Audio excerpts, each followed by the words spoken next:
Weather, traffic, and news updates online at 560theanswer.com. We all know that aches and pains come with simply getting older, but it doesn't mean you have to accept it. That's why I want to tell you about a special lady, Leah from Ohio, and her Relief Factor story. One Sunday, Leah was sitting on the couch in so much pain she was literally in tears.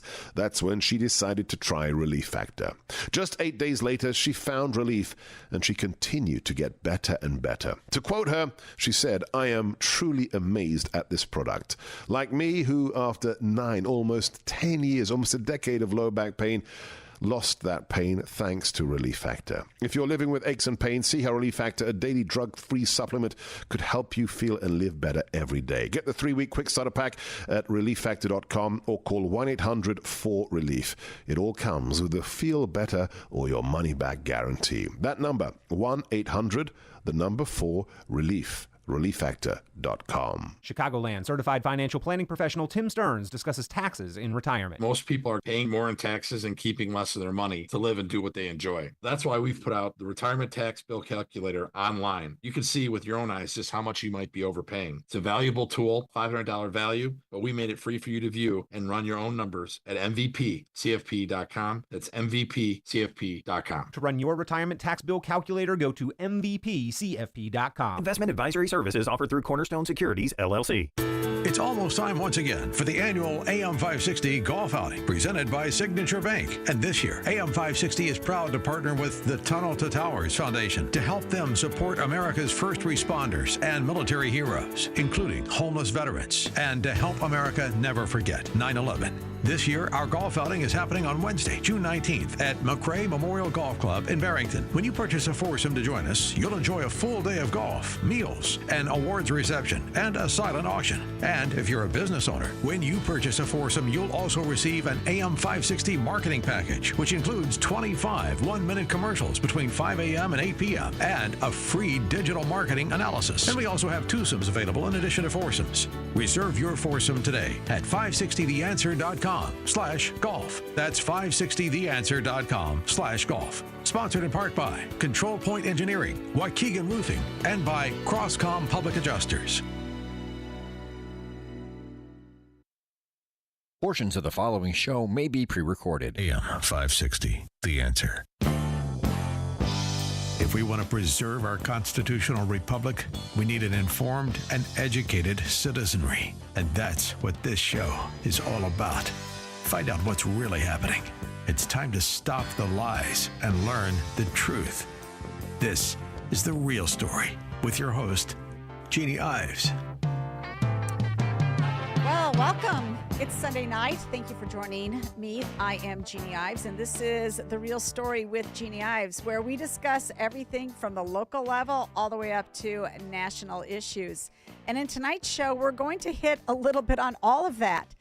In fact, in my next segment, after we take a break here and after my opening, I'll be talking with Captain Brent Ramsey. He is a retired naval officer, and he's an expert on Navy readiness. And so we're going to just pick these off one at a time. And we're going to start with the Navy, who Heritage Foundation has ranked as being weak in terms of their capabilities. So we're going to have a full discussion with him. Of course, this is important to me. I am a Navy mom. I think most of you know that. And then in the next hour, in the next segment, we're going to talk with Martin Preib. He is retired CPD, and he's going to discuss both the shooting of Dexter Reed, the thug who shot back at the cops, whose family is now suing Chicago, of course, because, a lot of them are all for the money. And we're going to talk to him about that. And then also the murder of police officer Louis Huesca, whose visitation, I believe, is going on right now at this moment. So we'll be talking to him about Chicago crime. In the 8 o'clock hour, you got to stay tuned because there's a big discussion I'm going to have with Kyle Ferrebee. Kyle is the director of the Ronald Reagan Boyhood Home for the Young Americans Foundation. And he is a more recent college graduate, so he kind of gets what's going on colleges. But YAF has been on these campuses, and we're going to talk a little bit about that, because if you got my newsletter this morning at Breakthrough-Ideas, you can sign up for my newsletter. But if you got that newsletter, then you know that I wrote, I gave you my my point of view on the entire campus hysteria, and especially Northwestern, who just announced 2 weeks ago that for 2024-2025 school year, an undergraduate is going to set you back almost $90,000. I don't think it's worth it.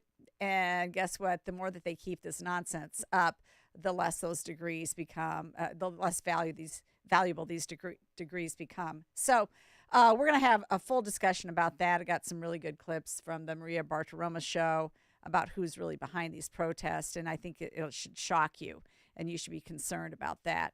And then, of course, we will follow up with the Edgar County Watchdogs, who have, there's always something to report in Illinois. Let's just face it. There's always something. So anyway, we got a full show going on today. But I wanted to come back and brief you a little bit more about a topic that I brought up, probably about 2 months ago. And that's with my brother-in-law, Dave, who is desperately trying to get over to the United States. They've been trying now for over 2 years to get back to the United States. They wanted to move out of Australia, where they had been for 30 years. I think you probably remember the story, and if you don't, it's fascinating. But Dave and my sister-in-law, Marietta, they met in Australia. She's Filipino by heritage, and they're both but they met in Australia, and then David was in the Air Force at that time. They came back to America, spent 3 years in America, got married, had 2 children who are U.S. citizens. They were born in Ohio, by the way. And, then they headed back to Australia because he got with a defense contractor, essentially flying satellites. And now 30 years afterwards, they want to come back to the United States. Their children are back in Florida. They've been paying taxes in the United States as a married couple for 30 years. They just happened to let Marietta's green card lapse. Didn't do it intentionally.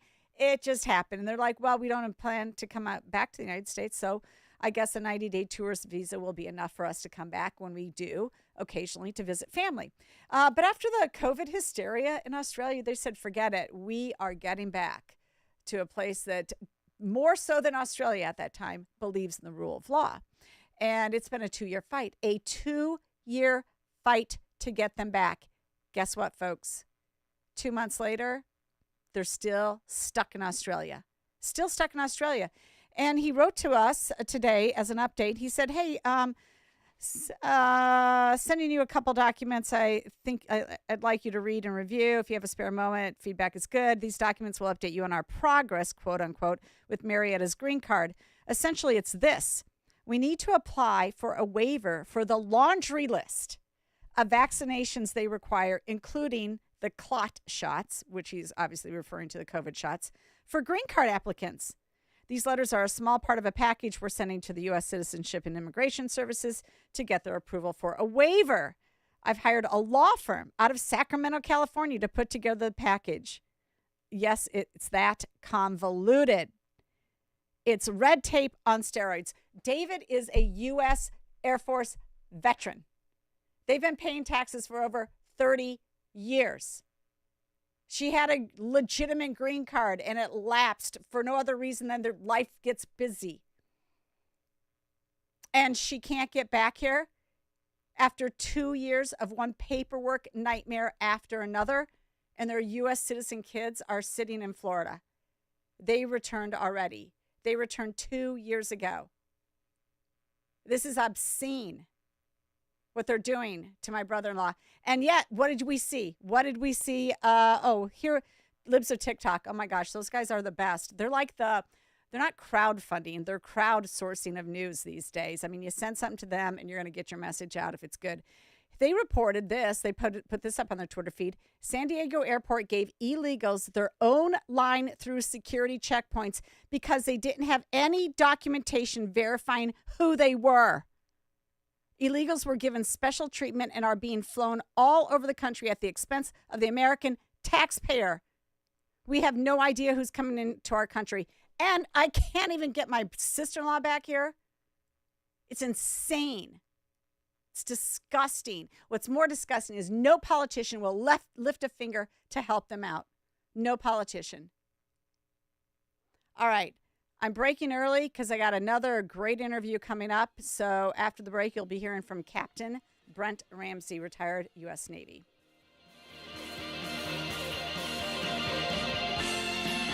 Gallagher sees Trump dead on. The world's on fire, and we have this idiot in the White House to blame. Now, normally a talk show host says things like that, not the Republican nominee for president. But it's where we are, and this is what the left doesn't get, and the Trump haters never recognize. Millions of Americans relate to this and say, you're right, you're right, you're right. The Mike Gallagher Show, weekdays at 9, right before Dennis Prager at 11 on AM 560. The Answer. The American military brings together brave men and women from across the country who have chosen to answer the call when their country needs them most. At aviatorfuel.com, we know the military because we live the military life. With books written by a Navy pilot and run by a hard-working military spouse, aviatorfuel.com is proud of our service and our country. That's why we never compromise on authenticity. Our cocktail books are modeled off the real Army, Navy, and Marine pilot checklists that military aviators have used for decades. But instead of a procedure on how to handle an engine fire, you'll find the procedure for how to make a mojito. From classic recipes to military specials like the Queen of Battle or the Afterburner, our cocktail books have something special for every veteran. So go to aviatorfuel.com and get ready to raise a glass to the brave men and women who serve our country. That's aviatorfuel.com.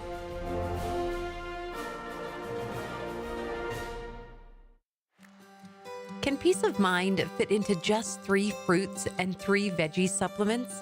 Yes. We start by sourcing the best fruit and vegetable ingredients. We ensure that all our produce meets our rigorous standards in order to give you the highest quality product possible. They are then washed, cut, and put through an advanced vacuum-cooled process that removes the water using pressure. We then take great care in grinding them into a fine powder. These powdered ingredients are then mixed and encapsulated, locking out air and moisture. The capsules are then bottled and shipped right to your door so you can experience your own personal Balance of Nature success story. I've looked at other supplements out there, and they don't have what Balance of Nature has. Balance of Nature really was the game changer. I'm serious, it works. Go to balanceofnature.com and get 35% off plus $10 off any additional sets as a preferred customer by using discount code CHICAGO. Did the Protestant Reformation suffer a premature death? Absolutely, argues the riveting book, Reviving the Reformation by Dr. Daniel Lang.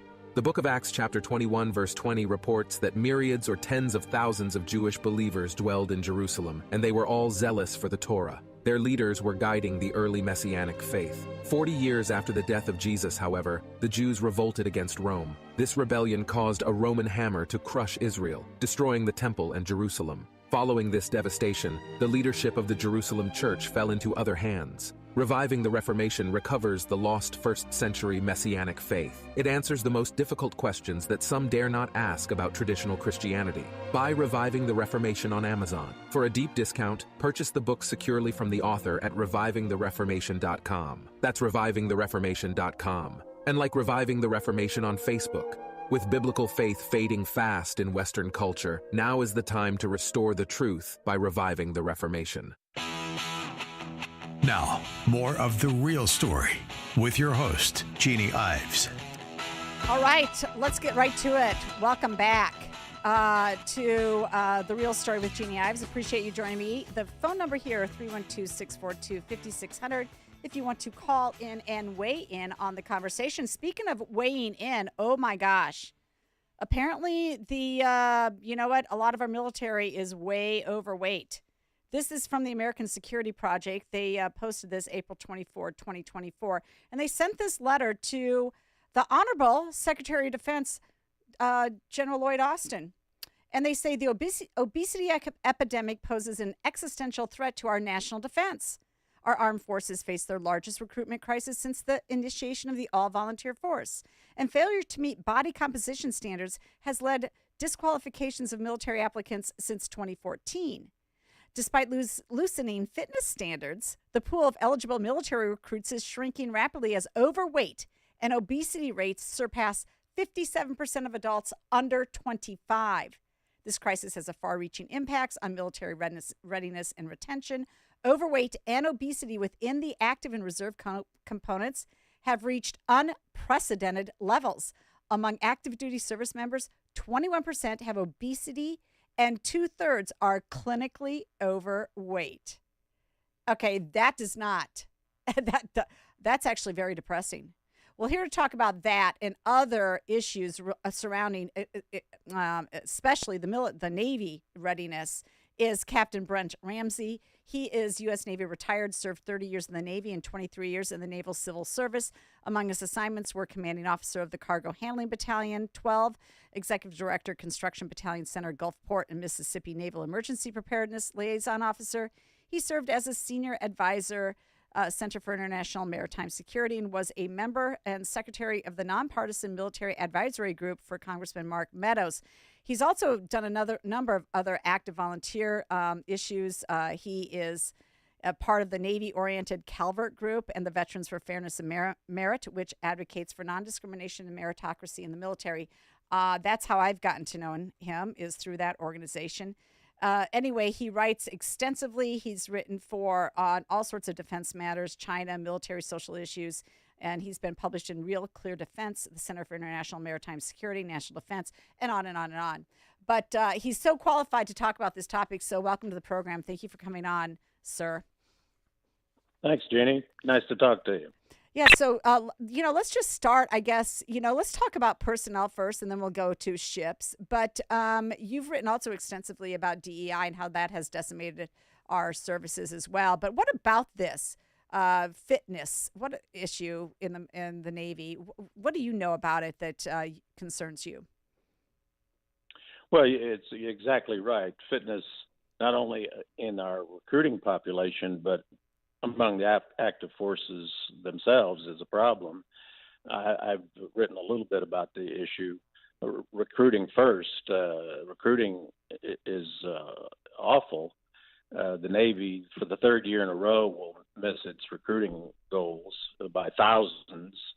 And part of the reason they're missing their goals is because the population from which they draw, the youth of America, are obese, not physically fit, have drug histories, problems with the law, medical issues, on and on. In fact, a very small percentage of the youth of America can even qualify for military service.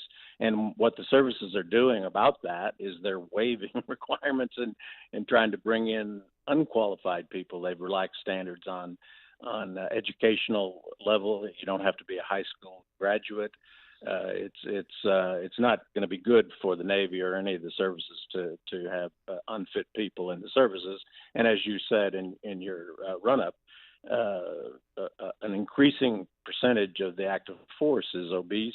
They can't meet physical fitness standards. If you're obese or unfit, you're less effective at doing your job. If you're in a real combat type role, it's devastating because you can't perform. So it's a big problem for the military. Well, and it is, because how do you train people that aren't necessarily wanting to be trained? And we kind of saw that, didn't we? I think what was the Navy ship that basically burned completely because the firefighters were not ready to take out the fire or put out the fire? Yeah, well, it was the U.S. Bonhomme Richard. It was one of our large amphibs, an absolutely essential ship for us to get the Marines to the fight. The Navy serves as transportation to get the Marines. They don't have their own ships. We have ships, amphibious ships, by Congress has mandated. We must have at least 31 ships in order to transport the Marines to fight the bad guys.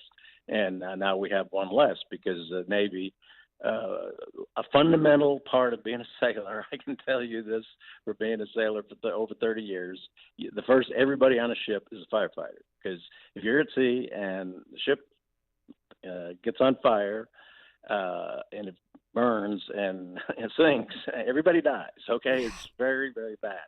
So everybody's a firefighter, and it's a fundamental competency of the United States Navy, it should be, to fight fires. Now, this ship happened to be in port. It's going through a maintenance period, and it had a skeleton crew. But nonetheless, neither the ship's crew nor the supporting entities in the port that they were in were capable of fighting a basic fire on the ship. So it got completely out of control. It burned to the pier, to the keel. It was a total loss, a loss of a $2.8 billion ship with no replacement. I mean, but that's almost, it seems like, the least of our worries. We're not building ships at the same rate that our major adversary China is.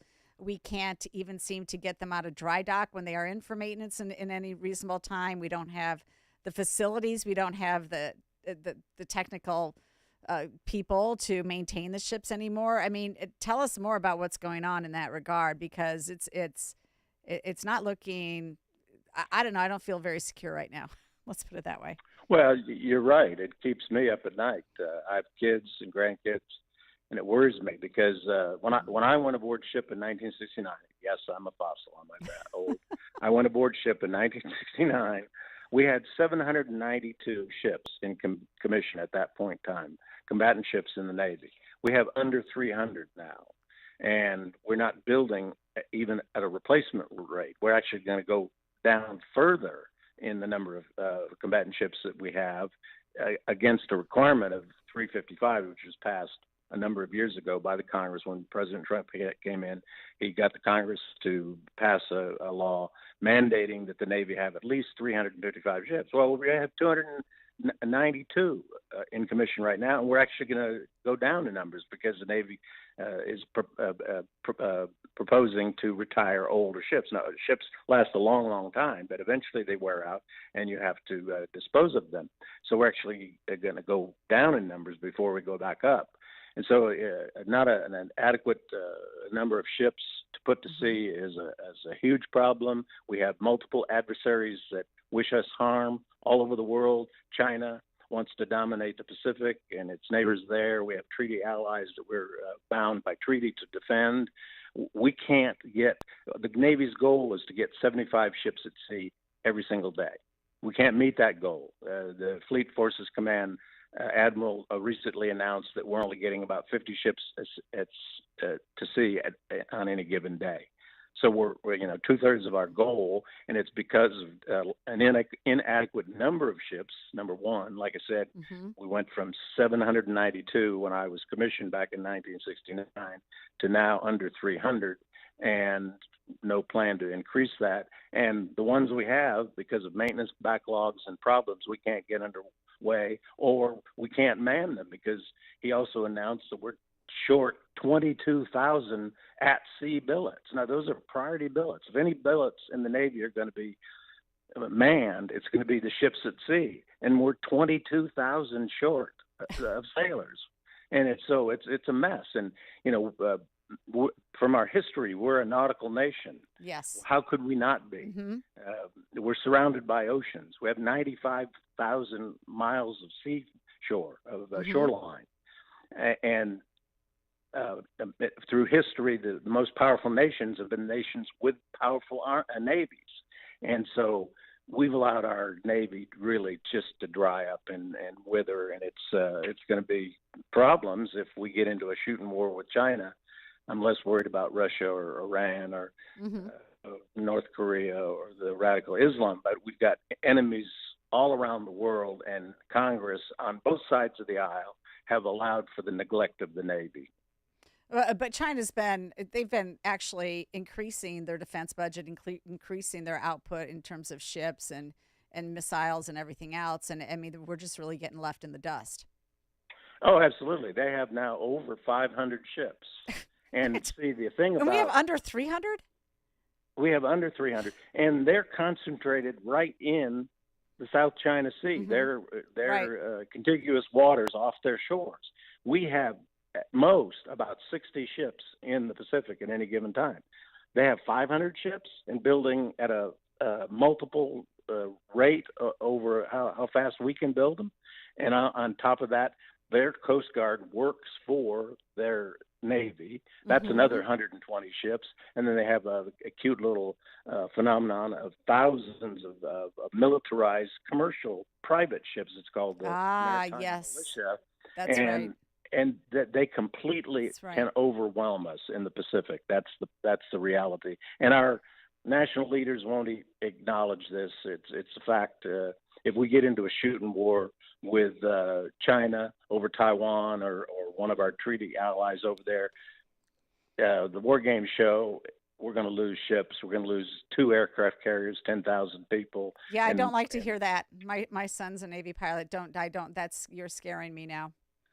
Well, I have to tell the truth. I know. The public needs to wake up. They need to contact their congressman of either party. Doesn't matter. This is not a partisan issue. No, this is not a all. defense of the nation issue. Oh, yeah, we but don't you know have what? enough ships to defend ourselves. Yeah, but it is sort of a partisan issue. I mean, the latest report just came out, said we are going to be spending more on the interest on our national debt than we are going to be spending on our defense budget, our defense budget is projected to be about $822 billion. We're spending more on our national debt than defense. And then you wrote these notes to me ahead of this discussion, and you said the DoD budget will be the smallest in modern history at 2.9% of GDP. Well, what was Trump beating up our allies for? That they had to meet at least a 2% GDP budget. We're only at 2.9%. That's not that far off, and we have an enormous responsibility.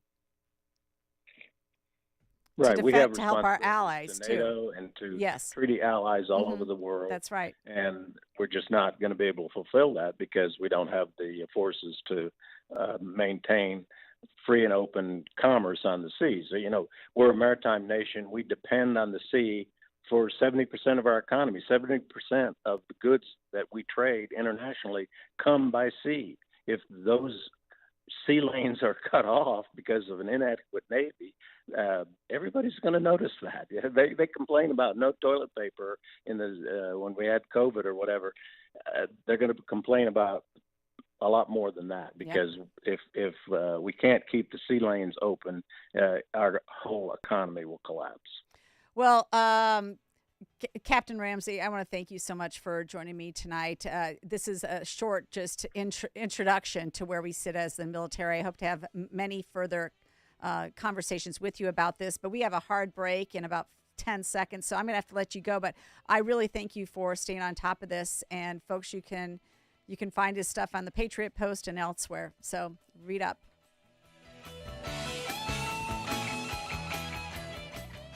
Brandon Tatum wants more people to step up. I just really wish more people like me would speak out more and be more confident about it. I know a lot of black people that think just like me, but man, they just won't say, they will never tell anybody. It's not conducive for them. But if only more black men knew that other black men agree with them and that they're not isolated and they're alone in their thoughts of saying, something ain't right here. The Officer Tatum Show, weeknights at 8, right before Sean Hannity at 10 on AM 560. The Answer. Fox News, I'm Jack Callahan. Deadly tornadoes in Oklahoma. We've had 4 confirmed fatalities. One was here, just right here on the corner. They just removed her body, and 2 in Ada, and then 1 Marietta. Is that right? 1 up down in Marietta. Governor Stitt declaring 12 Oklahoma counties to be disaster areas. A tornado reported a short time ago in Madisonville, Texas, about midway between Dallas and Houston. President Biden speaking by phone with Israel's Prime Minister Netanyahu today about a Gaza ceasefire proposal, while protests over the war continue on U.S. college campuses.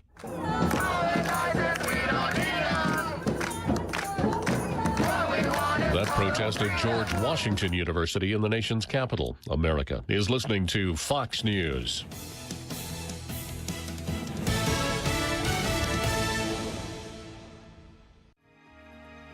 We all want our children and grandchildren to learn the right ideals in school. And now, thanks to Young America's Foundation, you can share timeless American values with the next generation. Young America's Foundation presents the Middle School Expedition to the Reagan Boyhood Home, an adventure in leadership for the middle school student in your life.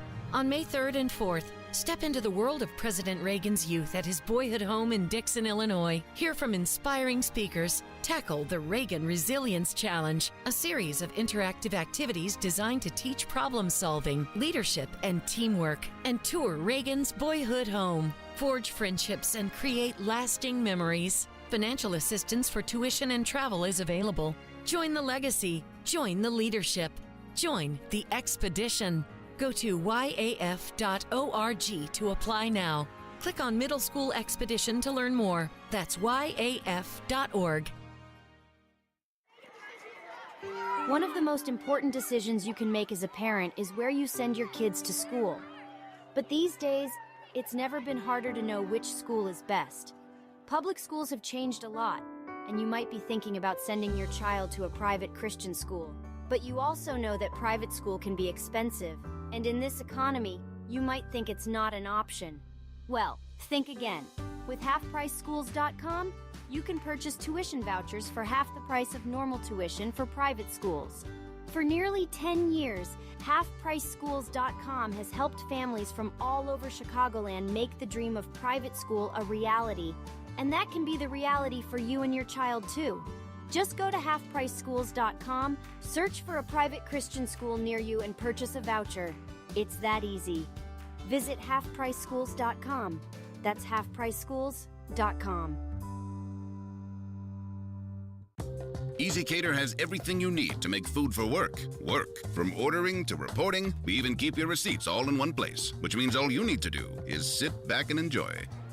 You're not having any lasagna? All I can taste is hours of expense reports. Relax, you used EasyCater. Enjoy the food, Ray. Oh, no, thanks. Enjoy it? Amazing. Yes, Ray. It is amazing. 100,000 restaurants and everything you need to make food for work, work. Order 24/7 at easycater.com. Are you over 30 and putting off life insurance? It's time to get a quick quote from Ethos, a better, easier way to get term life insurance, all online with no medical exam. Answer a few health questions and you could be approved for up to $2 million.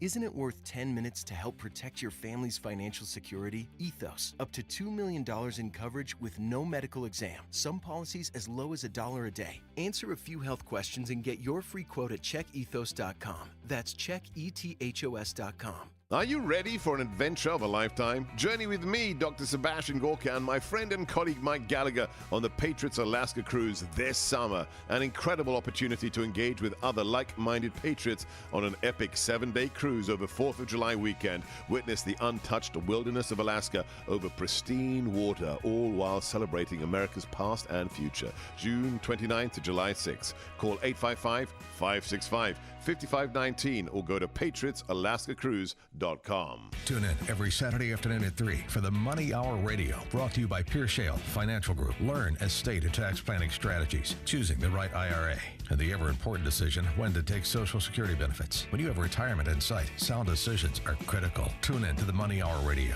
every Saturday afternoon at 3, right here on AM 560, brought to you by Pierre Shale Financial Group. Advisor services offered through Pierre Shale Financial Group Incorporated. Pierre Shale Financial Group Incorporated is a registered independent investment advisor. You're listening to The Real Story with your host, Jeannie Ives.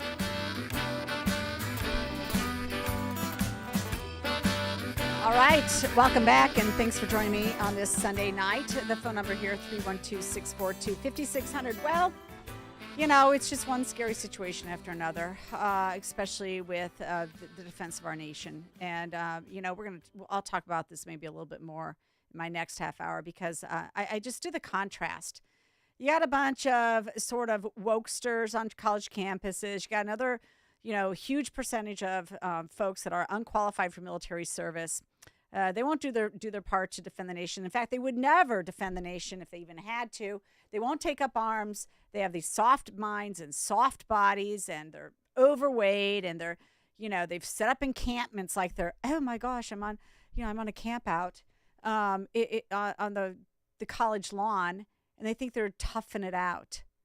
I mean, it's just disgusting. I mean, when you can contrast that versus the people that are serving our military or serving in other dangerous work. I mean, I don't care if you're a lineman, you know, fixing people's transmission lines in a storm. I mean, that's dangerous work. There's so many contrasts to be made in this world today. And now let's turn to something a little bit more local. We're going to turn to the Chicago crime scene, and specifically two different shootings. One, of course, was that of Dexter Reed, the thug with a record, who got shot by police and killed. His family is now suing. And then, of course, you have the absolute murder of Officer Lewis Huesca, I believe is how you pronounce his name. And apparently they have their eyes on a guy, a potential suspect, but they haven't found him yet. So here to talk about that and more is my friend, Martin Preib. Martin Preib is a retired CPD, and he is a prolific writer. And you can find his writings at Martin Preib Substack. Crooked City is what he writes it under. And so welcome to the program, Martin. Thanks so much for joining me tonight. Hi, Janie. Nice to hear from you. Yes. So, let's just get started here. You've got this whole case with Dexter Reed and the family. And Chicago Tribune, of course, wrote about it. And they said the family of Dexter Reed on Wednesday filed a federal civil rights lawsuit against the city and 5 officers involved in the March 21 shooting of Humboldt Park that left Reed dead and a Chicago police officer wounded. The 81-page, 17-count lawsuit was announced by Reed's family as attorneys at a press conference outside the CPD's Harrison district. The suit alleges Fourth Amendment violations by the 5 officers who stopped Reed's SUV, as well as excessive force, denial of medical care, on and on and on. It goes on to say that, of course, the defendant officers who initially approached Dexter's vehicle were outrageously escalatory, the suit alleges. It says the defendant officers used wildly disproportionate force against Dexter, repeatedly shooting at him even when he clearly presented no threat.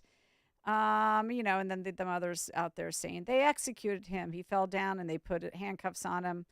I am so hurt that they did this to my son like this. To my son like this, she added. So, you've got this whole thing, and then it goes on in saying that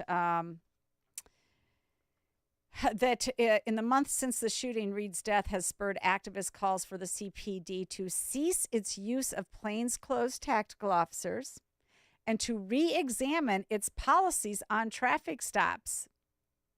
Now, that may bring up Justin Slaughter's bill again. I think it was HB 4036, and he essentially wanted to basically get rid of traffic stops for all sorts of reasons. So what say you? What's going on here, Martin?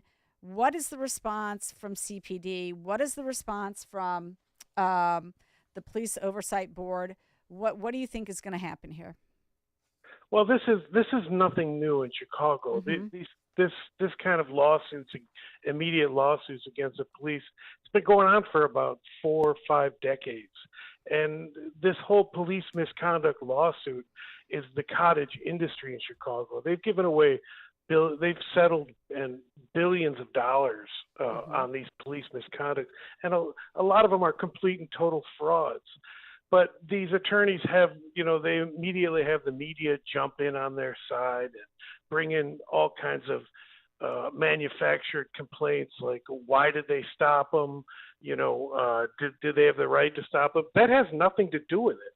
The police can stop people, but they just generate these narratives, and they know that the media is going to push it, and they know that COPA, which is the police oversight agency, works very closely with the media. And for the head of COPA, Andrea Kirsten, to immediately run around as the footage came out doing this media tour, commenting on things she should not be talking about until the investigation is underway, and sort of poisoning the case right off the bat. This is so typical in Chicago, and these officers are the victim of attempted murder. That's what this guy did. He tried to kill the 5 cops. They're the victims of attempted murder. Chicago is ground zero for the anti-police movement, for the sort of radicalism we're seeing around the country on the campuses. And a lot of it is focused on the police. There's a war on police. So, they want to get rid of tag teams. They want to, traffic stops when I was a cop were one of your most effective tools to stop crime. That's where traffic stops, you would often get gang members with guns. You'd often, you'd get a lot of good arrests from people who needed to be off the street. But in the last 3 or 4 years I was on the street, a lot of cops just stopped doing them because COPA and the police oversight would harass you, and the people you stopped would be completely uncooperative and would file lawsuits, and it just became it just became so ridiculous.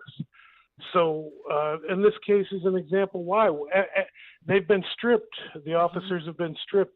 They had no right to strip these officers, but they've been stripped. And this is what they get for, who knows whether that Dexter Reed was on the way to commit a crime with that loaded pistol. Who knows if he wasn't going to kill somebody in the next couple of days. How do you know those cops didn't save some innocent person's life? None of this enters into the narrative. None of it. None of these questions are even posed by the media. They immediately criminalize the police and turn these criminals into folk heroes. Okay, so let's talk about this in your estimation, and I know you wrote about this on your Substack. You basically say that this Scott Ando, who headed the city's oversight agency from 14 to 15, stated he would be willing to testify at any police board hearing that could take shape from an investigation by the city's current oversight agency into the shooting death. He says it was a good shoot. Well, what happened was, when I was at the FOP, we had to deal with Andrea Kirsten, and we did not have any faith in her. So she, of her then, and of her disposition, she's seems to be a little bit unfriendly. Yeah, I saw this bias, coming. Rather. So I knew she was going to start ginning up this case against the officers. So I had known watched Scott Ando when he ran the agency, and I thought he was very fair. So I'm the one who sought him out and got him to comment, because if this guy's going to run into the, file this lawsuit and COPA's going to try and take any action against these officers, I thought it would be nice to have on the record that the previous head of civilian oversight totally disagrees with any action. So I did that as a way to protect these officers and get them a fair shake in the media, which they weren't getting, which they deserve. Yeah, well, what about the, hands up, don't shoot stuff, right? So how about put it on the criminal? Hands up, don't shoot. I mean, well, all the guy had to do was comply. Yeah, Chicago, like I said, Chicago, all those people in the late 1960s and 1970s who became extremely radical, and many of them who became terrorists, they were on the outside of the system. Now they're on the inside, and they're calling a lot of the shots, and it's like a kind of a revolution, and their main target is law and order and criminal justice. And when Kim Foxx got hired, that was their glory days. She just transformed the prosecutor's office into a anti-police agency. She indicted a bunch of cops, and they all won at trial. Most of them won at trial. It was, why did she even bring charges against them? But it's ground zero for the anti-police movement here, and I think they're warming up for the election too. I think a lot of these demonstrations and whatnot, they're warming up for the convention and to cause problems during the election. I'm very troubled about what's coming this summer, to be honest with you. Okay, so we're gonna halt right there. We're gonna take a short break, and we're gonna be right back to talk about that and the Louis Huesca murder right after this.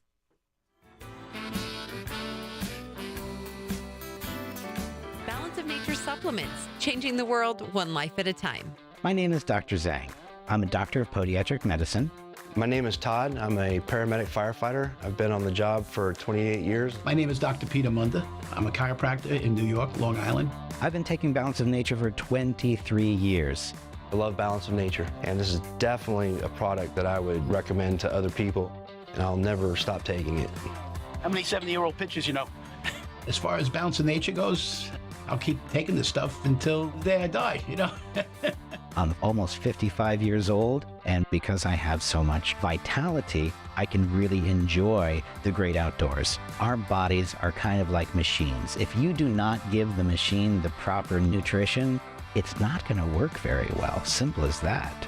Go to balanceofnature.com and get 35% off plus $10 off any additional sets as a preferred customer by using discount code Chicago. Attention, hut! Listen up and listen up good. If you're tired of run-of-the-mill gifts, then get on over to aviatorfuel.com. You'll find unique military-style cocktail books and barware to go with it. At aviatorfuel.com, we've got the perfect gift for any soldier, sailor, Marine, or just red-blooded American. You'll especially love our military cocktail checklists, modeled off the real Army, Navy, and Marine pilot checklists that military aviators have used for decades. These award-winning books are authentic replicas, but instead of a procedure on how to handle an engine fire, you'll find the procedure for how to make a mojito, written with military jargon throughout. So pick up a cocktail checklist from aviatorfuel.com. Invite some old friends to share war stories over cocktails. Your perfect libation is inside the cocktail checklist. And don't forget matching military-themed barware. Go to aviatorfuel.com and get ready to raise a glass to the brave men and women who serve our country. That's aviatorfuel.com. We all know that aches and pains come with simply getting older, but it doesn't mean you have to accept it. That's why I want to tell you about a special lady, Leah from Ohio, and her Relief Factor story. One Sunday, Leah was sitting on the couch in so much pain she was literally in tears. That's when she decided to try Relief Factor. Just 8 days later, she found relief, and she continued to get better and better. To quote her, she said, "I am truly amazed at this product. Like me, who after 9, almost 10 years, almost a decade of low back pain, lost that pain thanks to Relief Factor. If you're living with aches and pains, see how Relief Factor, a daily drug-free supplement, could help you feel and live better every day. Get the 3-week quick starter pack at relieffactor.com or call 1-800-4RELIEF. It all comes with a feel better or your money back guarantee. That number, 1-800, the number 4-RELIEF. relieffactor.com. The Real Story with Jeannie Ives continues on AM 560. The Answer. Okay, thanks for joining me tonight. We are back with Martin Preib. He is a retired CPD, and we've been talking about crime in the city and everything else. And I got to tell you, there's this latest murder just out in the open of police officer Louis Huesca is just, it's frightening. But apparently, according to the newest reports, Chicago police have identified a suspect who they believe shot and killed Officer Louis Huesca last week. But the manhunt enters its 7th day on Sunday. An arrest warrant was issued Friday for Xavier Tate, a 22-year-old man who resides in Aurora. He faces first-degree murder charge for the April 21 shooting. And apparently, Huesca was driving home still in uniform when he was shot multiple times near his family's home in Gage Park. And he was shot nearly 20 times with what was believed to have been a firearm with a switch attached to make it an automatic weapon. That's another thing we need to talk about. Huesca's vehicle was stolen during the incident and found nearby a short while later. The police would not confirm whether the shooting was part of a carjacking. The officer's service weapon and badge were not found at the scene, sources said. And they released a 2-minute surveillance video of the suspect walking into a convenience store, and apparently that's kind of how they caught him. Now, Tate was previously, here's another important factor, Tate was previously arrested for criminal trespass to a residence on March 6 in Olympia Fields. He was supposed to appear in court for that case on Wednesday. Okay, so you got like multiple problems here, Martin. I mean, you've got this thug. He's traveling from Olympia Fields to the city of Chicago to his place in Aurora. He's got a previous arrest record. Okay, was this a targeted hit because the officer was still in uniform? Well, I mean, you've got so many things that are bad about this. And then the automatic switch. The automatic switch. Which Sheriff Dart said, and it is reported in Peter Schweitzer's latest book, Blood Money, Sheriff Dart said way back, like years ago, that these automatic switches are coming from China. They know they're coming from China, and nobody is shutting that trade down. Nobody. So who's to blame here? Well, I think you covered a lot of it. Somebody told me something, and I don't know the facts of the murder, and I'm not stating anything as fact, but, are the two incidents unrelated, the Dexter Reed, in the sense that the criminals on the street criminals, and there's guns everywhere now in Chicago with the offenders. There's more guns than ever. What are they so aggressive and so violent towards the police? You know, in part because of this relentless anti-police hysteria, and they've had all these years of public servants who are excusing the criminals and finding reasons not to hold them and not to hold them accountable, and then to come up with these crazy theories that they're wrongfully convicted, which they never are. They're all, I haven't seen too many legitimate wrongful conviction cases. Mm-hmm. I mean, all this adds to the violence on the street for the cops. And every cop in Chicago knows now it's you used to be able to walk up and stop people on the street when you had reasonable suspicion, but now it's hard to stop anybody without just them, you know, immediately looking for this as a way to file a complaint against you and maybe a lawsuit. I mean, the city council wrote a check for $700,000 to this lawyer who's representing Dexter Reed's family over a case. They should never have given him a dime. They should have gone to trial on that. But the city council gave him $700,000 because of a cop arresting somebody, did a takedown on a guy.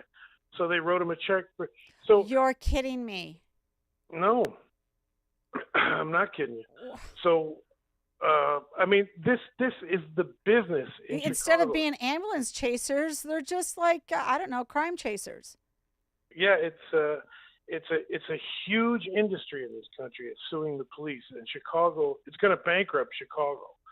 And I'll tell you, if your listeners want to pay attention to these wrongful conviction cases and all these people that Fox let out of prison. You know, Anita Alvarez, her predecessor. Speaking of which, on that note, I was at an event, and Senator Jason Plummer was there, and he tracks a lot of stuff that's going on with the Prisoner Review Board and everything else. And he said, you probably don't know the statistic, but it's really important for you to know.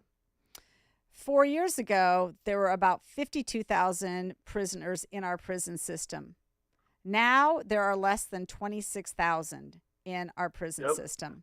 They are letting, crime has not gone unabated. I mean, it has not lessened. They are just letting these folks out.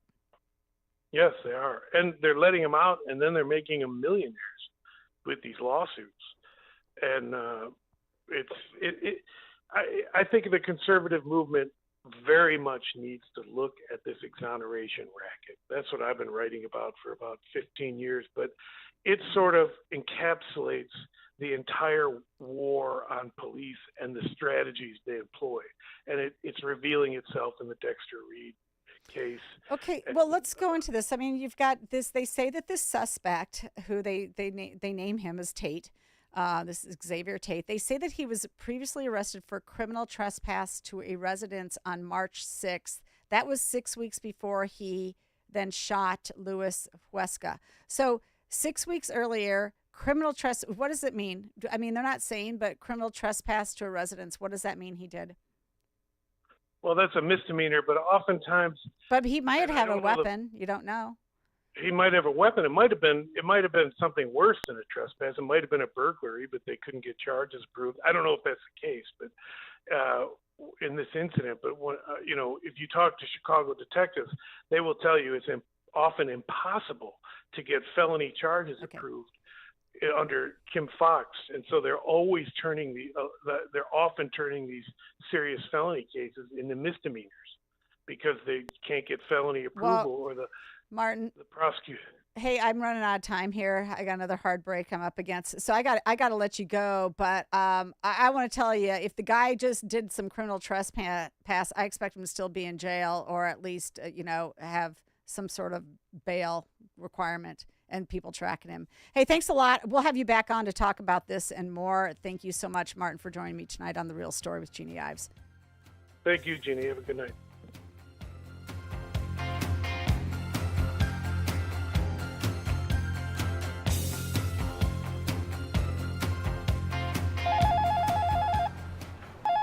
Quick delivery service. What do you need delivered today? Hi, I'm trying to work through a last-minute to-do list for my boss. Can can you deliver a hard drive to the Loop in Chicago? We can deliver that today. Okay, can you deliver 20 boxes to a client in Rockford? We can deliver that today. Can you deliver 12 pallets of tile to our customer in Naperville? We can deliver that today. Can you deliver a large envelope to Northbrook? We can deliver that today. Oh my gosh, I think my water just broke. Can you? We cannot deliver that. Quick Delivery Service delivers your package no matter the size. More than just a messenger service, Quick Delivery Service is a messenger and trucking service that can also provide scheduled routes for your daily delivery or your air shipment. Trucks are equipped to handle the load and provide ground-level service for same-day delivery. The Quick Delivery Service team of safe, licensed professionals can provide quick door-to-door service for your special delivery. QuickDelivery.com. That's QuickDelivery.com. We deliver that today. But we don't deliver this. The Real Story with Jeannie Ives continues on AM 560. The Answer.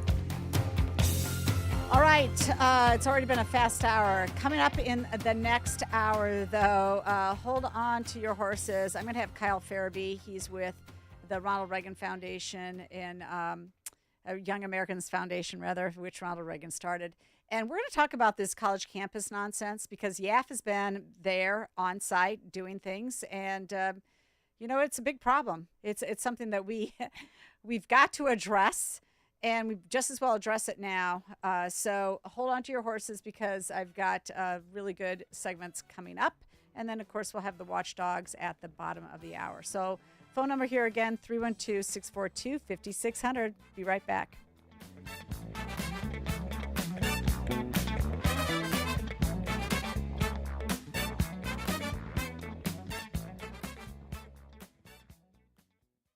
Paid for by government. Did you hear? A secret hoard of 1907 $10 gold Liberty coins has been found. These gorgeous 1907p gold coins are as bright and shiny as the day they were struck, and less than 200 of these gold coins are available. Coin experts are calling the secret U.S. gold coin discovery a once-in-a-lifetime opportunity, and you can own a piece of the hoard. When you call, you are guaranteed a 1907 gold Liberty struck at the iconic Philadelphia Mint. With limited availability, you must call now. These 1907 dated gold coins are still in uncirculated condition with brilliant luster. That is 117 years of history you can hold in your hand. To learn more, call 1-800-495-6468. Call now and you'll receive a free bonus, a $50 value free with every order. Call 1-800-495-6468 now to secure your 1907p $10 gold Liberty coins before they sell out. That's 1-800-495-6468. This is Chicago's election station. AM 560, The Answer. WIND, Chicago. Streaming at 560theanswer.com on the AM 560 mobile app. Tornado Alley hit hard. I'm Jack Callahan, Fox News. Cleanup and recovery efforts underway in Oklahoma following deadly tornadoes that ripped through the state this weekend. Fox Weather's Brandy Campbell is getting a look at the destruction in Sulphur, Oklahoma. Severe weather spun up several tornadoes and even caused flash flooding across 12 counties. Right now, we're in Sulphur, Oklahoma, in front of the downtown area, which has seen devastating impacts from those storms. These storms, they were deadly. So far, we know at least 4 people were killed. 2 fatalities happened in Holdenville, killing a 4-month-old baby. A 3rd person was killed on I-35 near Marietta. And most recently, Oklahoma Governor Kevin Stitt announced a 4th person was found here in Sulphur in a bar this afternoon. Oklahoma's Governor Kevin Stitt has declared a state of emergency in 12 counties. The National Weather Service says the twister that hit Sulphur, Oklahoma was at least an EF3 strength tornado. Pro-Palestine and pro-Israel demonstrators clashing at UCLA on Sunday, as Fox's Christina Coleman reports. Emotions were definitely running high. There were points when you had pro-Palestinian protesters and pro-Israeli protesters yelling at each other, very upset, very frustrated. A pro-Israel rally went off as scheduled here at UCLA this morning, but it was met with counter-protesters who came to demonstrate in support of an ongoing pro-Palestinian encampment on campus. Eventually, some, quote, physical altercations broke out after one of the groups breached a barrier designed to keep the 2 protests separate. That, according to a short statement released by the university, it's unclear which side escalated the situation. The rally was organized by a coalition of outside pro-Israel groups in support of Jewish UCLA students. Even though the protesters were swinging fists and protest signs at one another, UCLA campus police say there were no arrests made. America is listening to Fox News. Now, your official weather forecast. Plenty of clouds around tonight. It'll be mild with a couple of showers and a thunderstorm. The low down to 63. Monday, we'll start out with a passing shower in the morning, then have a nice-looking afternoon with a mix of sun and clouds, the high up to 73. Mostly sunny and warm on Tuesday with a high of 75. Another gorgeous day Wednesday, though more clouds than sun, the high up to 78. I'm meteorologist Jason Caterina on AM 560, The Answer. Get the latest weather, traffic, and news updates online at 560theanswer.com.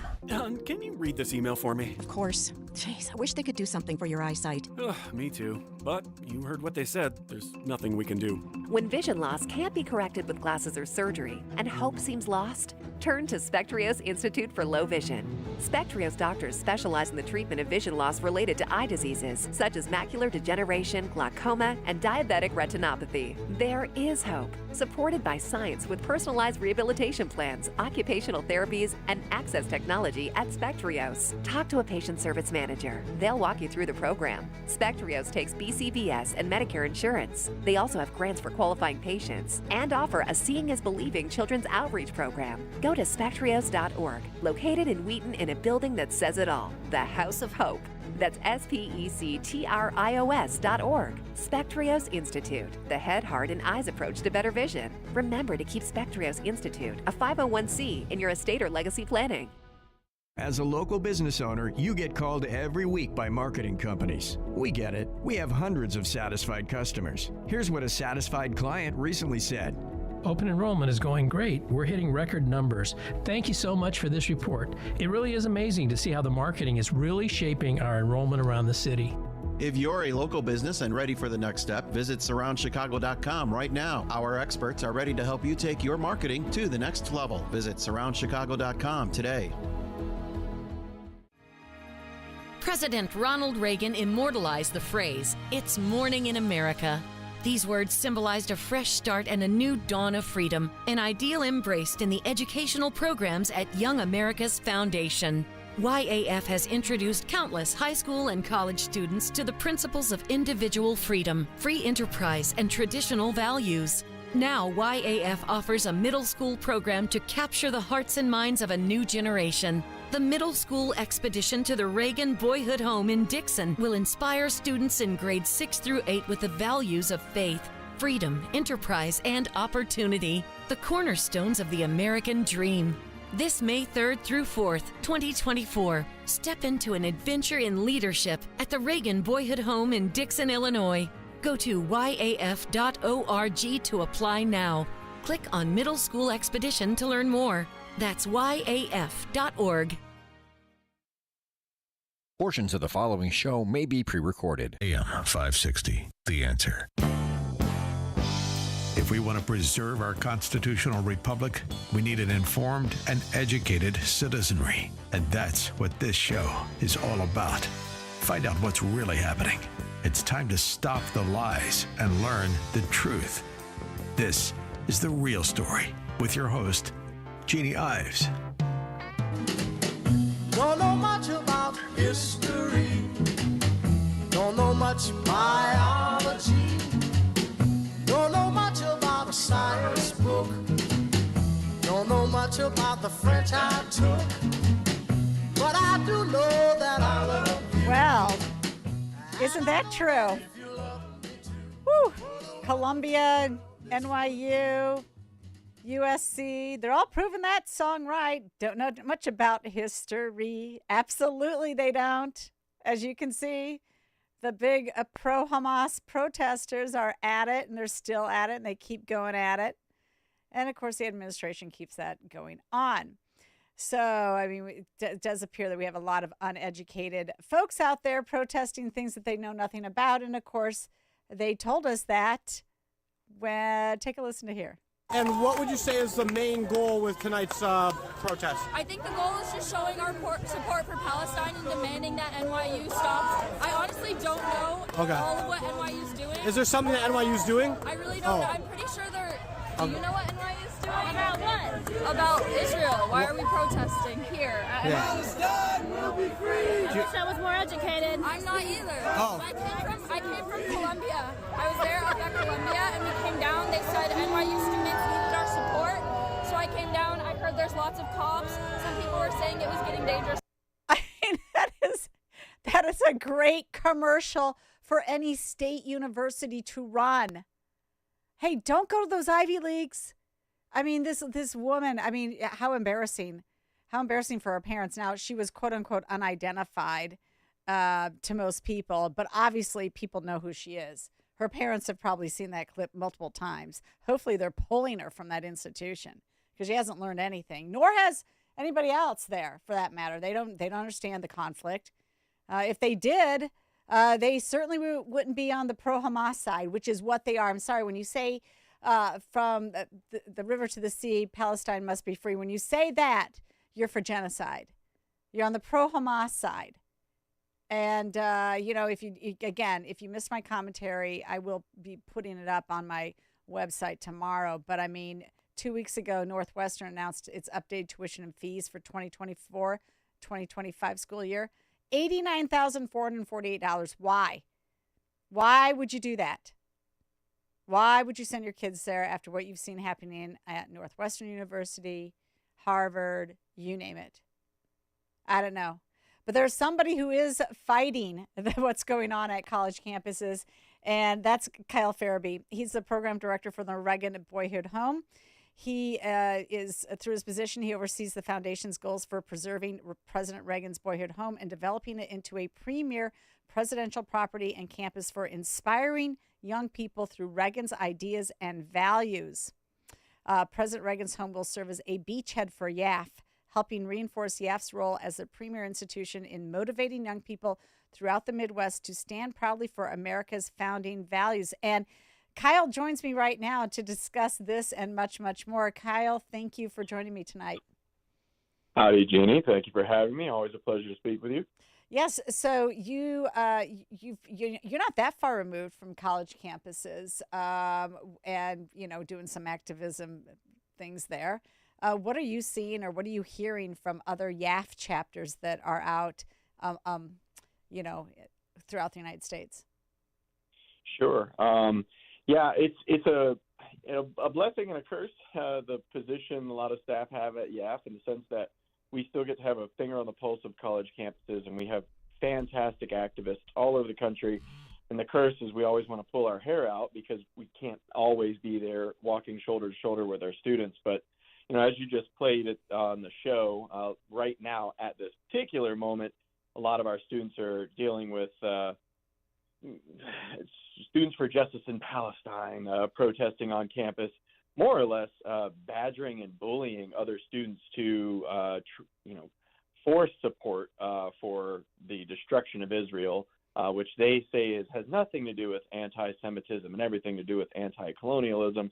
And so we're working with students now to push back against that. I sent you an article earlier this week. We've got students at Columbia who are to counter, explaining to, or more or less show that there are conservative students on campus who stand against, more or less the rent a protest on campus. A lot of those people protesting at Columbia actually don't attend that school. But you've got the protesters who are tearing down the displays that we're creating, and we just keep putting them back up. And then, going forward from there, there's a lot of insanity right now when it comes to LGBT stuff. It's just being forced down students' throats to where they have to submit to it. As a matter of fact, you heard the president just change Title IX, effectively destroying Title IX. There is no protection destroying it to the extent that you don't have Ron DeSantis as your governor, who has essentially said, pound sand. We will not comply. We need more governors and strong leaders to do the same. And So what we do is work with Well, if Scott our Walker were still governor in Wisconsin, he would do the same. We know that. He's a great guy. And he actually is the head of YAF, in case my listeners are wondering. Yeah. Yeah, and because he's the head of YAF, what we do is we work with our students to understand how to communicate, not less to kind of convince the left, because the reality is, as the Bible will say, don't cast your pearls before swine. And I, think you would recognized as the girl you played on from New York University, she probably is not somebody who's going to see reason. But what you can do is show the absurdity in their views. And fortunately, the left doesn't make it too hard. You just have to have strong conservatives who are there to provide a different perspective. Because what ends up happening all too often on college campuses is because of the left's aggression, conservatives or people right of center who may not necessarily agree with those views feel uncomfortable for expressing their values. And most students, the average ordinary student, wherever they identify, doesn't matter. They only hear that one perspective that the left is pushing in the classroom, that the left is pushing in these social groups. And so what we do is we train our activists to speak up in those classrooms, to organize on the campus, build those displays, bring in those speakers like Ben Shapiro, Michael Knowles, Liz Wheeler, et cetera, to provide those other perspectives. And what ends up happening from there is the left, they always throw their temper tantrum, and then they're able to see a different view juxtaposed against it. And that ends up being what brings more students involved with the conservative movement, to our programs and things of that nature. Right. So if they don't hear an alternative argument, then they may instinctively think something sounds wrong with the leftist side. But if they don't hear an alternative argument, then they can't replicate it to others or replicate it in their own head and know that they're actually right. And so they either just move on and stay silent and take the bullying and, lie on their paper so they get the A from the woke professor. But they don't actually then learn to stand up for themselves. So, I mean, YAF has to be there. They have to be there as a centering point to provide that ammunition. And you actually do have to have adults in the room.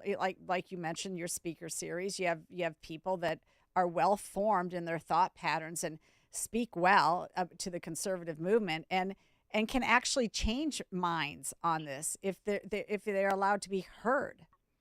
Mm-hmm. I do believe that ideas have consequences, and that's on both sides. And I do believe that people can be moved by facts and by, we all kind of have this innate sense, I think, of fairness. There's quite a few people who don't, but I think there's a lot of miseducation and uneducation that is showing its ugly head in these protests on college campuses. Yes, ma'am. Absolutely. Would you agree? That's kind of that's kind of the beauty too. Stepping from the college campus on the high school campus, we've got activists there as well.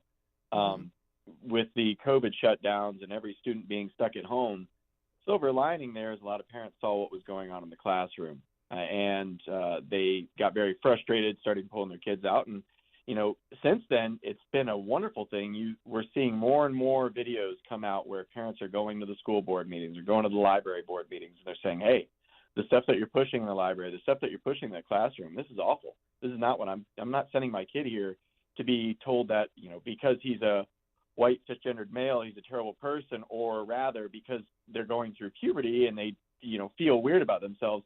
Maybe they're gender dysphoric and they need therapy and then hormone treatment and then ultimately surgery. You're absolutely right.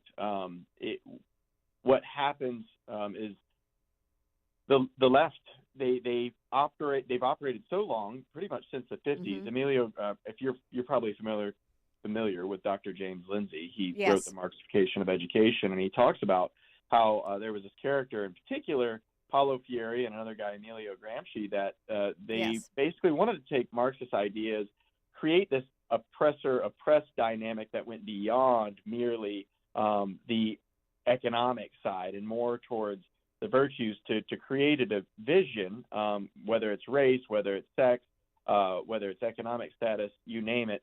And instead, they wanted to target the classes that any country, in America in particular, of the students. And so they started putting in a bunch of educators who, for too long, unfortunately, it is a shame, and kind of a finger wag at ourselves, the right, kind of because of our views being more individualist, we don't seek power, we don't seek school board elections, and we may not be naturally inclined to get involved.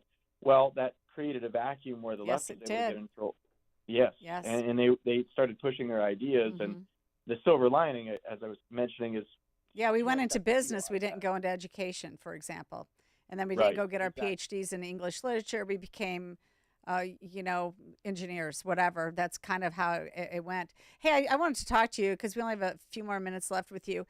Tell us, though, you're finding out that you need to reach past the college, past the high school students. You're even dipping down to try and attract some middle schoolers to the conversation early so that when they get to high school, they're a little bit more knowledgeable. And then when they move on there into college, they're even more knowledgeable. So tell us about the program that you have set up at the Ronald Reagan home and the events you're going to host. Yes, ma'am. So when Governor Walker came in, he created this new plan called the Long Game, which describes the direction. The Long Game. I like it. It's fantastic. And I'll have to send it to you. It describes the... It's not the 100-year plan, though, like the Chinese have or anything. No. Oh, God, I hope it doesn't last that long. Not that long, but what we're eventually going to do is go all the way down into kindergarten. We recognize that there is a need for young people, and importantly, too, the younger you get, the more important it is to help their parents. And so we're developing resources for them and the educators. Believe it or not, there's actually a lot of really good educators who they want to do the right thing, but they don't know their rights. They don't know how they can communicate without getting fired or losing some position. So we're creating resources for that. And the extension that we're now at is we've got middle school programs, and we do those at our brick and mortar operations. We've got a headquarters just outside of Washington, D.C.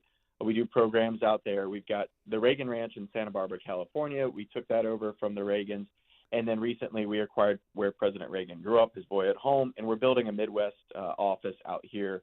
And so we've got a middle school program actually that we're hosting this week, the first one this year, and we're hosting another one in September for anybody who can't make it to this one.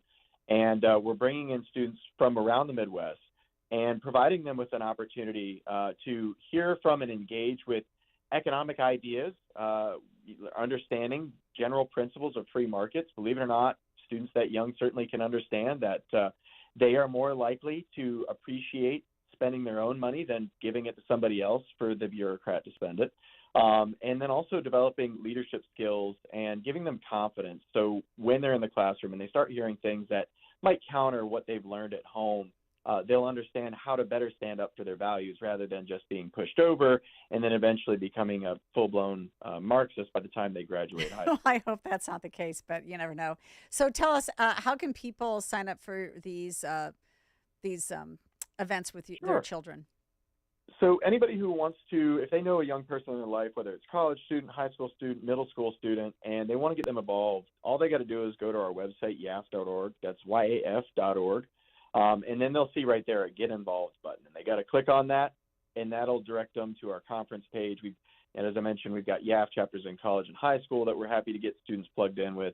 But I think the best starting point is sending them to one of our conferences, because it's there. They're going to hear great speakers such as yourself. You've spoken at our conferences. Yes. And not just hear from them, but meet with them, and importantly, develop that network of their peers. YAF, very proud to be a part of it. It's been around since the 1960s. We've got one heck of an alumni network. And so as these students grow up, they're going to have experiences. They're going to see things, and they're maybe not going to know how to best address it. Well, it's at these conferences that they're able to get those connections, get that education, and develop a platform around them to help them stand up with whatever's thrown at them in the future.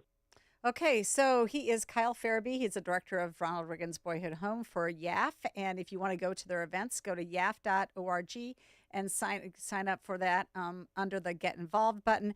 Kyle, I got to leave it there. But when I come back, I want to hear from my audience. If you went to one of these woke elitist schools, or if your child is there right now, go ahead, call in. Let's discuss it a little bit more. 312-642-5600 is the number here. Kyle, thank you again so much for joining me. I appreciate all that you guys do. Thanks, Jeannie.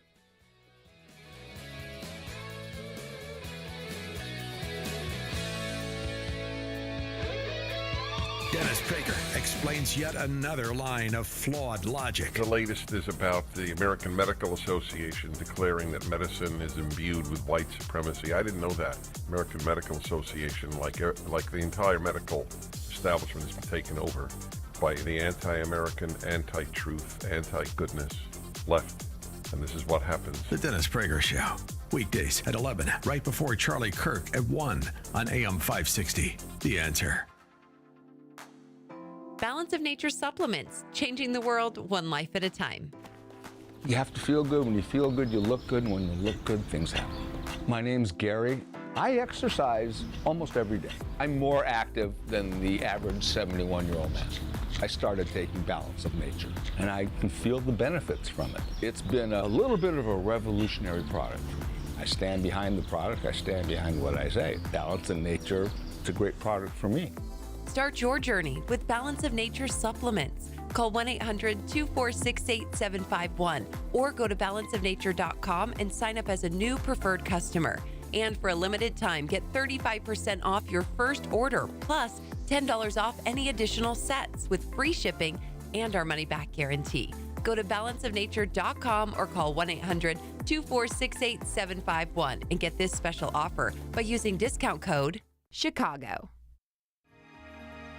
We all want our children and grandchildren to learn the right ideals in school. And now, thanks to Young America's Foundation, you can share timeless American values with the next generation. Young America's Foundation presents the Middle School Expedition to the Reagan Boyhood Home, an adventure in leadership for the middle school student in your life. On May 3rd and 4th, step into the world of President Reagan's youth at his boyhood home in Dixon, Illinois. Hear from inspiring speakers. Tackle the Reagan Resilience Challenge, a series of interactive activities designed to teach problem solving, leadership, and teamwork. And tour Reagan's boyhood home. Forge friendships and create lasting memories. Financial assistance for tuition and travel is available. Join the legacy. Join the leadership. Join the expedition. Go to yaf.org to apply now. Click on Middle School Expedition to learn more. That's yaf.org. We all know that aches and pains come with simply getting older, but it doesn't mean you have to accept it. That's why I want to tell you about a special lady, Leah from Ohio, and her Relief Factor story. One Sunday, Leah was sitting on the couch in so much pain she was literally in tears. That's when she decided to try Relief Factor. Just 8 days later, she found relief, and she continued to get better and better. To quote her, she said, "I am truly amazed at this product. Like me, who after 9, almost 10 years, almost a decade of low back pain, lost that pain thanks to Relief Factor. If you're living with aches and pains, see how Relief Factor, a daily drug-free supplement, could help you feel and live better every day. Get the 3-week quick starter pack at relieffactor.com or call 1-800-4RELIEF. It all comes with the feel better or your money back guarantee. That number, 1-800-4RELIEF. relieffactor.com. We now return to The Real Story. Here's your host, Jeannie Ives. All right, welcome back to The Real Story. We've got a couple callers, but before we get to them, this is Alan Dershowitz on Maria Bartiromo this morning, and it's about who's behind these campus protests. Take a listen. I want to get your reaction to all of this anti-Semitism. No one thought we would ever see this again, certainly in America, and we're seeing it. We're yet to hear enough from President Biden, but who do you think is behind all of this? Well, it's a deep problem at universities today with their diversity, equity, and inclusion bureaucracies and intersectionality. They have been teaching anti-Semitism now for several years, and it's come to a fore. But let me tell you what I'm most afraid of. Among the people in front of Columbia University are people who will become terrorists, who will help Hamas, who will be part of the fifth column. How do I know this? Because I represented many dissenters and protesters during the 1960s and 1970s. And you know what happened to some of them? Some of them turned from advocating terrorism to becoming terrorists. People like Kathy Boudin and Bernadette Dorn. Kathy Boudin ended up being convicted of murder for the murder of 2 policemen. She started as a protester, then joined the Weather Underground. And that's going to happen to these protesters. It's coming to a theater near you. These are not just kids who are screaming and yelling, "We are Hamas," 10,000 times more October 7th. We applaud the rockets. Burn Tel Aviv down. These are people who, when Hamas comes to America, and they will, and they approach some of these kids who they've been grooming now for years, they will help them plant bombs, just the way radical weather people planted bombs in the 1970s. So this is not just about Israel or Tel Aviv. This is about New York, Boston, Washington, San Francisco. This is America. These terrorists are coming here. We are building a fifth column in this country of Hamas-supported terrorism. Oh, great. Great. I mean, and he's a liberal saying this. Okay. All right. What are we going to do about it? Susie from Highland Park, let's have a discussion here quick. What's going on at your alma mater, Northwestern? Oh, God, Jeannie. You know, not only is it my alma mater, but I'm a legacy. My dad went there. And guess what? It stops with me. I'm done. I mean, I've been done for years, actually. In 2020, during the Summer of Love, I used to volunteer at my sorority, my Northwestern sorority, during recruitment. And some of the, unbelievably, on my sorority's Facebook page, the Northwestern chapter, they were posting gleefully about how they were fundraising to pay the bail for these mostly peaceful protesters. And I dared to question that and said, on Facebook, do your chapter advisors know what you're doing? And I was blasted. Jeannie, I mean, can you imagine? I was So they were supported by their advisors. Yes, it seems so. But I did eventually, after I was completely blasted on Facebook, I sent all the screenshots up to the national chapter of my sorority. And I tell you, I got a handwritten apology, and then they issued a directive that when your alums are involved in the conversation, you should be gracious. But you know what we need to do, Jeannie? All the alums have to stand up and start, number one. And so after 2020, just to end my story, I no longer volunteer at my sorority. And I would organize a group of alums to come and help with recruitment.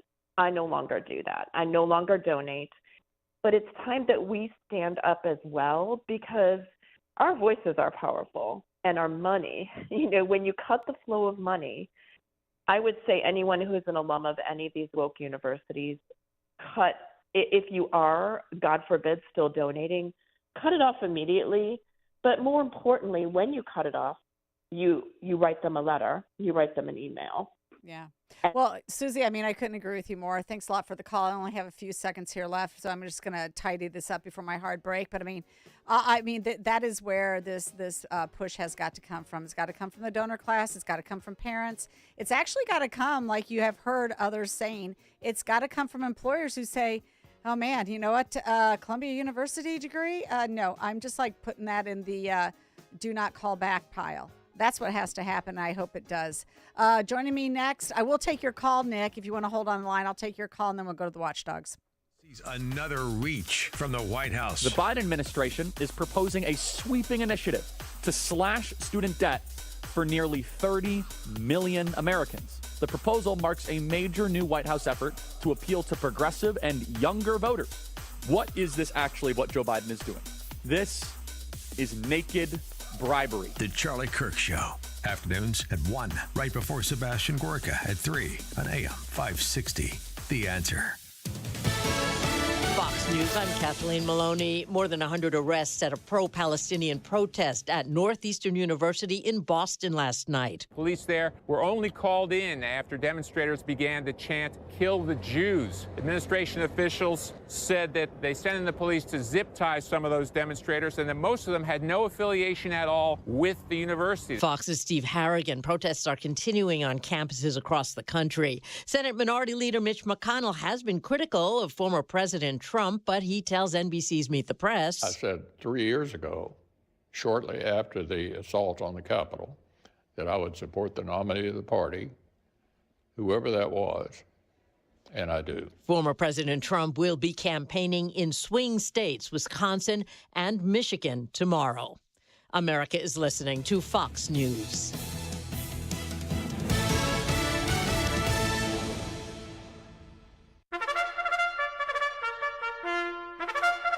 It's Reveille.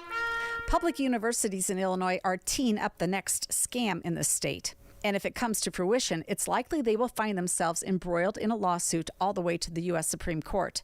The Illinois Board of Higher Education, progressive Democrat state legislators, and university presidents have put together a plan to fund higher education based on race.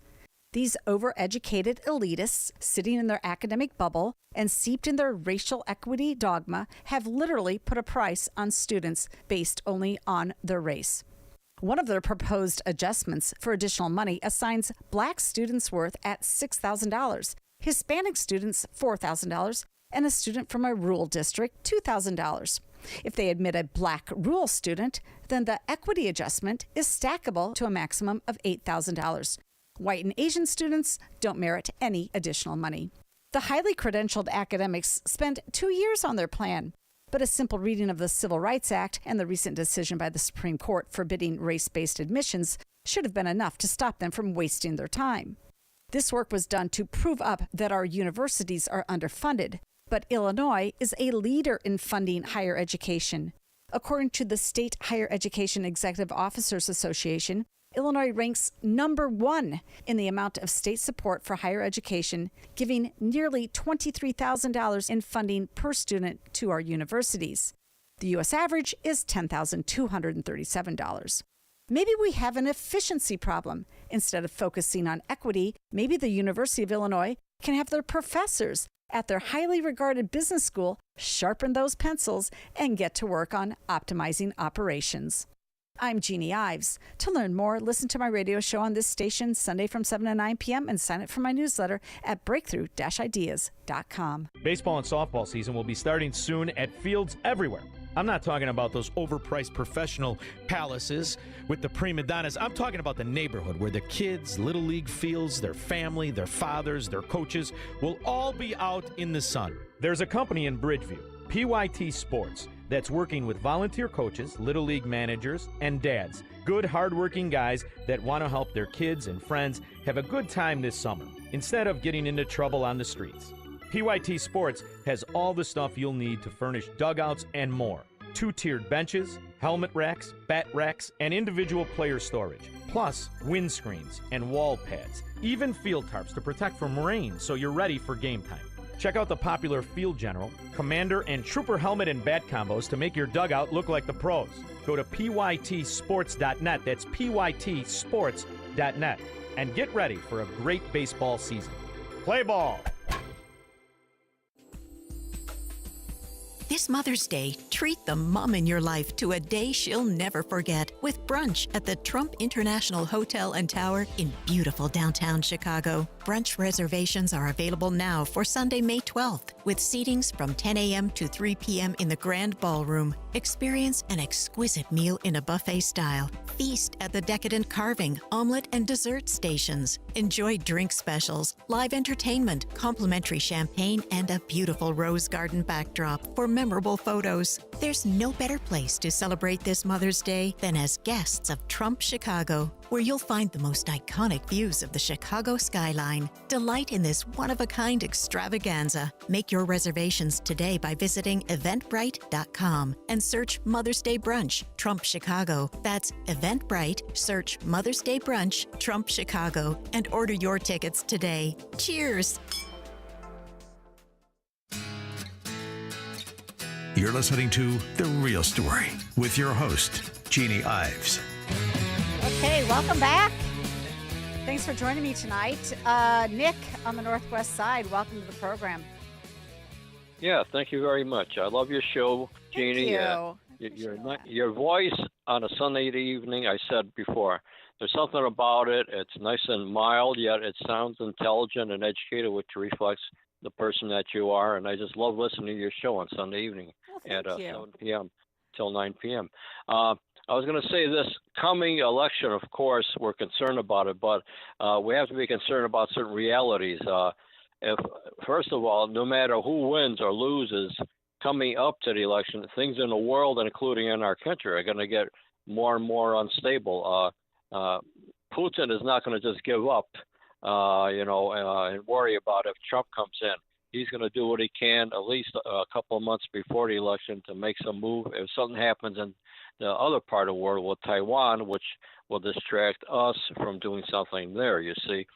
And likewise, Taiwan might make a move, and I wouldn't be surprised if they have some communication with each other, like during the Axis powers, of World War II. So, and in this country here, the way our country is going, I'll tell you, you get your concealed carry permit.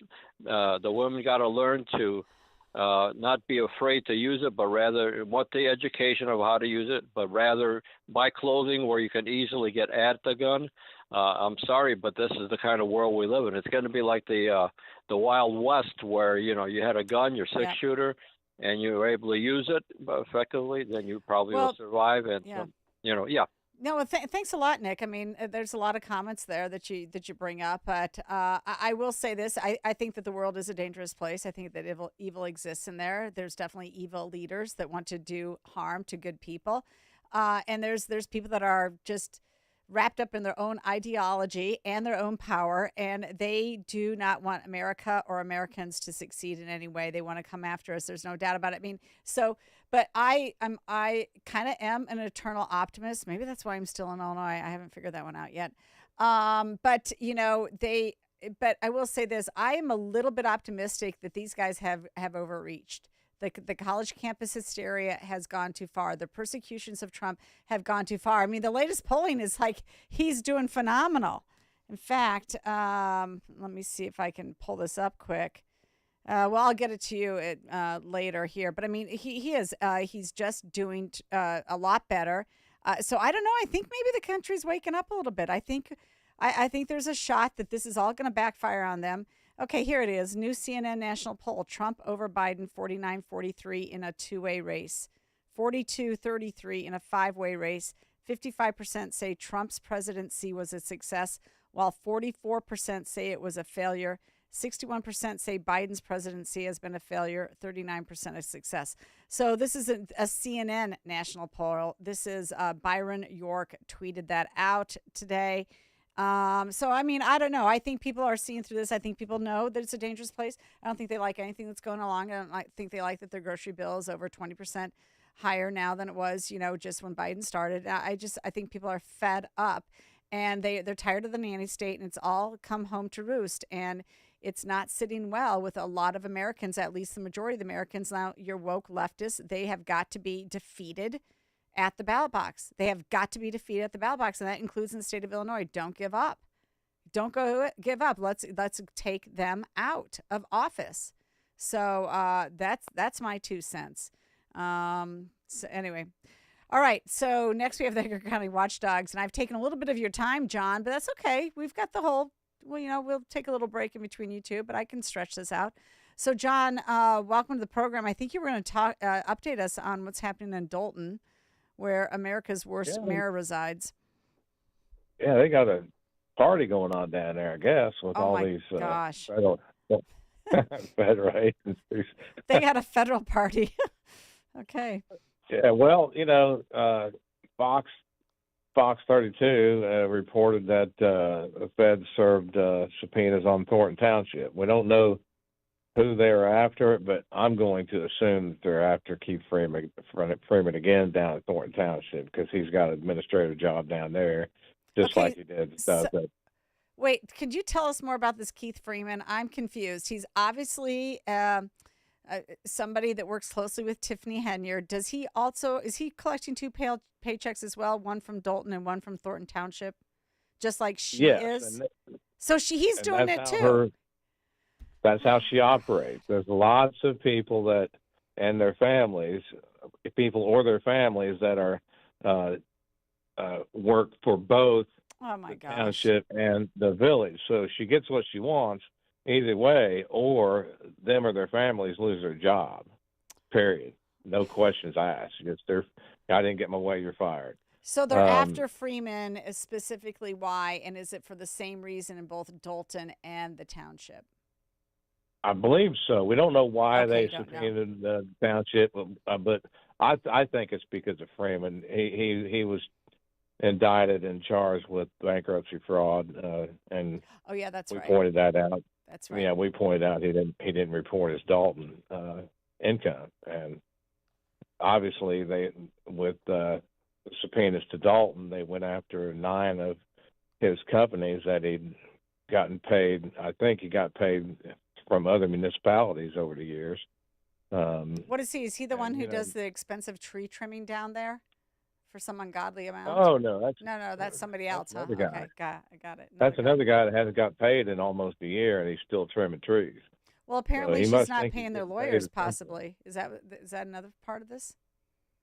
Yeah, the attorneys for Dalton Delgado Law Group filed a motion to withdraw from our FOIA case, saying that it would be unreasonable financial burden on their firm, or they have been rendered unreasonably difficult by the client. So what does that mean? Break that down. That means either Tiffany Henyard is being unreasonably difficult with them, or they're not getting paid for what they're doing. Oh my goodness. Well, we know she hasn't been paying bills, utility bills for the city or whatnot, right? So this could be another one. Yeah, occasionally, and a lot of the stuff that if the board wasn't apprised of it ahead of time, they won't vote to pay it, and they shouldn't vote to pay it. Yeah, and they shouldn't. That's right.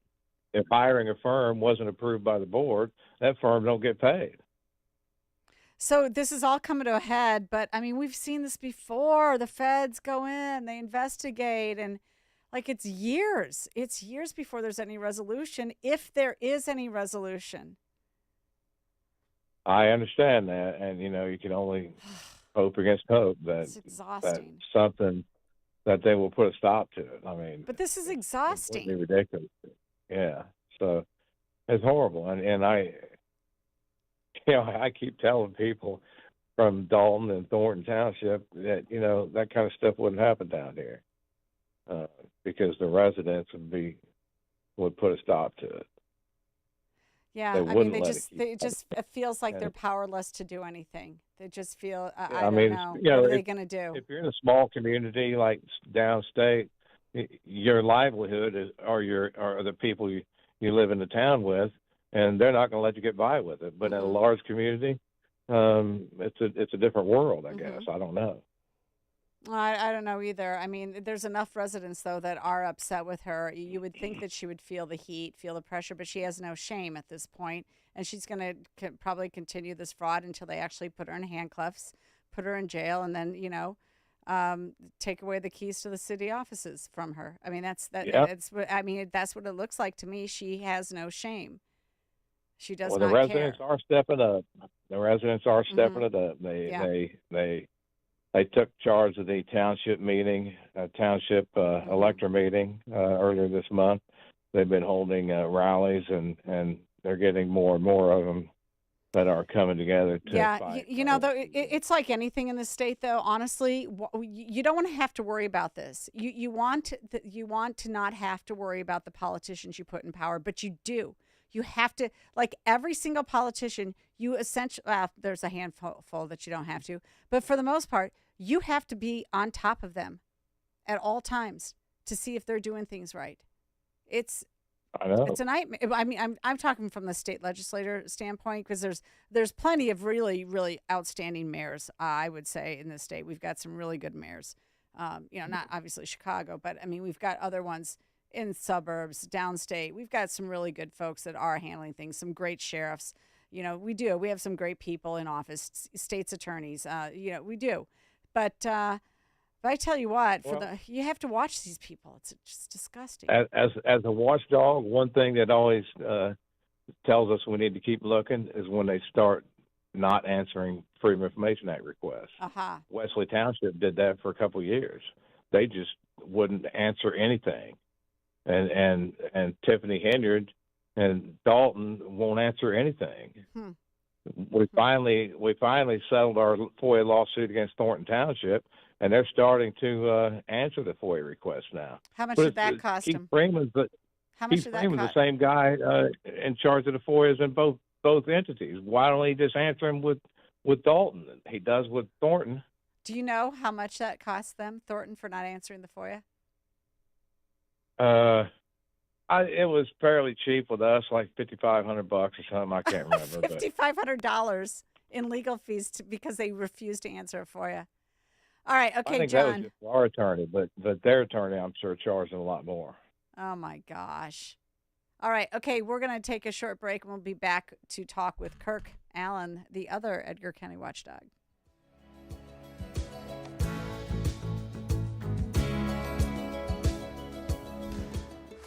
Balance of Nature supplements, changing the world one life at a time. Hello, my name is Jim. I'm a very outdoors, active type person. With Balance of Nature, it sure has helped me feel really good every day. The fruits and vegetable ingredients, I think, is the whole foundation of what makes the product so good for me. I'm looking at the future, and I do not want to stop doing what I'm enjoying. With the product, I know I'll be able to continue it. I feel great. Can't complain about anything. Start your journey with Balance of Nature supplements. Call 1-800-246-8751 or go to balanceofnature.com and sign up as a new preferred customer.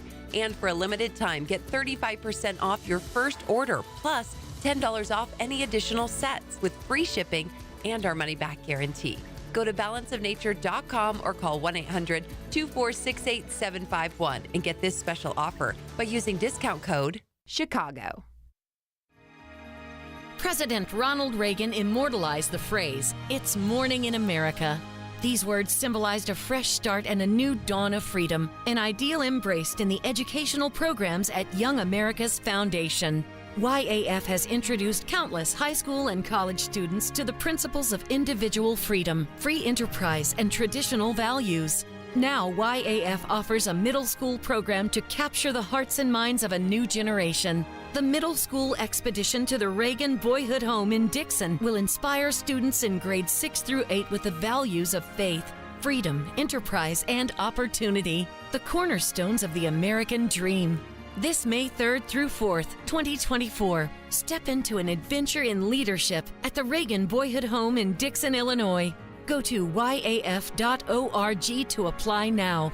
Click on Middle School Expedition to learn more. That's yaf.org.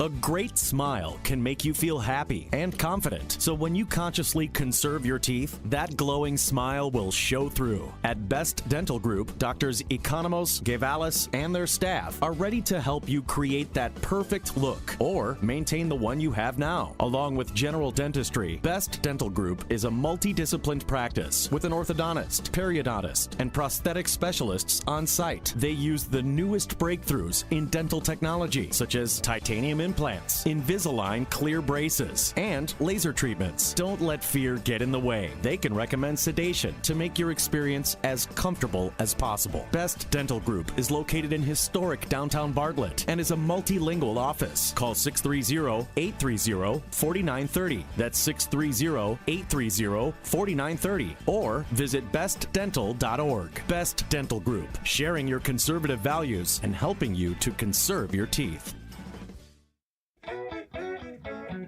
We now return to The Real Story. Here's your host, Jeannie Ives. Welcome back. 312-642-5600. There'll still be a little bit of time to weigh in if you want to. But right now, we've got Kirk Allen talking about, taxing portable sheds. I guess the rule is,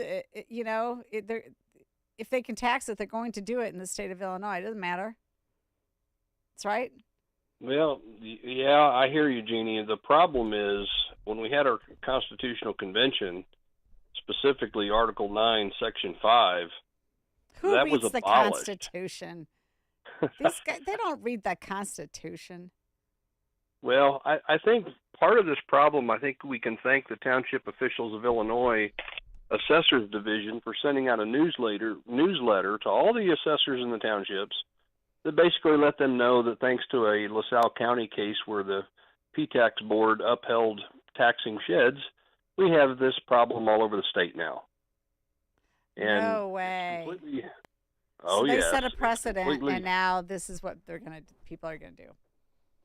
And ironically, just tonight, I got a message from someone in Edgar County that read the article and said their shed's getting taxed no matter what.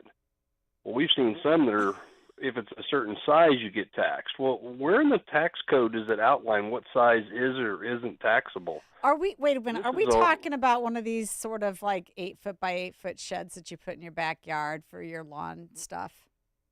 Is that Yes. those, even just those? We're not talking about like a work shed, maybe that's on a, got big farm implements in it, are we? Typically found to store your stuff in, your lawnmower, your garden equipment, your shovels, your rakes, things like that. Yes, that's what we're talking about. What?